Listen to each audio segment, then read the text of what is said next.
Hello বন্ধুরা, সবাই কেমন আছো? আমি এখন বাঁশের পোল পার হচ্ছি, ভয় পাচ্ছি। পার হলাম, হয়ে তারপরে গেলাম মেলাতে। সবাই রান্না করে হাঁড়ি পাতিল নিয়ে আসে, রান্নাবাড়ি করে খাবে। সেখানে সবার পিকনিক আয়োজন করছে, পিকনিক হচ্ছে। সবাই দেখুন, সবাই যাচ্ছে মেলাতে। কেউ লিচু বাগানে নিজে বসে রান্না করতেছে। এই যে মেলার ভিতরে ঢুকলাম, মেলার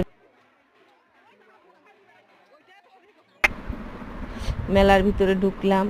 অনেকেই মেলার মধ্যে কেনাকাটা করছে, খেলনার দোকান, রসের দোকান, তারপর আরও অনেক কিছু। এগুলো সব আমিও ঘুরে ঘুরে একটু দেখলাম, দেখতে ভালোই লাগছিল। আমিও কিছু কেনাকাটা করতে চাইলাম, কিছু কিনলাম, কিছু দেখলাম। দেখতেই আসছি, ঘুরতেই আসছি, ঘোরা দেখা শেষই হচ্ছে না। কিনতেও ইচ্ছে করছে, তাও কিনতেছি না। অনেক কিছু। তারপর মেলা দেখতে দেখতে দেখতে মন্দিরের সামনে চলে আসলাম। মন্দিরের সামনে অনেক লোকের ভিড়, সবাই মন্দিরে ঢুকবে। এই যে প্রসাদ নেওয়া হলো। তারপরে মন্দিরের ভিতর গেটের সামনে দাঁড়িয়ে মন্দিরের ভিতর ঢুকার চেষ্টা করলাম, অনেক ভিড়। তার মধ্যেও ঢুকলাম, ঢুকে শিব পার্বতী সবার দর্শন করলাম, দেখলাম।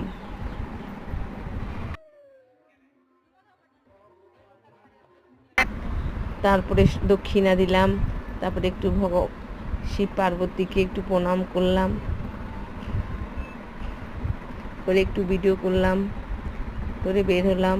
তারপরে নদীতে আবার পার হলাম। খুব ভয় পাচ্ছিলাম পড়ে যাব